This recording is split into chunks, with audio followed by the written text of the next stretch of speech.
kung anong camera ang ginamit para kunan ng iconic na moon landing noong 1969? Ang sagot, isang Swedish-made camera na hanggang ngayon mahalaga sa history ng photography at space exploration. Let's talk about it! Ang ginamit na camera para sa Apollo 11 mission ay ang Hasselblad 500EL. Isang medium format camera na specially modified para magamit sa harsh condition ng space. Bakit Hasselblad? Dahil high quality ang images niya at kaya mag-capture ng malilinaw na details kahit nasa moon. Ang camera na ito ay walang viewfinder. Bakit?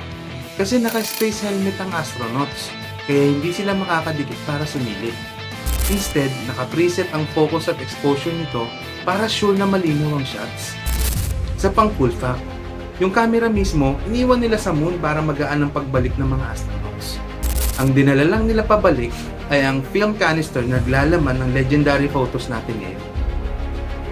Kung wala ang Hasselblad 500EL, hindi natin makikita ang ilan sa pinakamahalagang space photos sa kasaysayan. At yan ang kwento ng camera na nag-document ng unang moon landing. Gusto mo pa ba ng ganitong mind-blowing facts? Subscribe and follow for more. Salamat sa panonood at kita-kits tayo sa next video.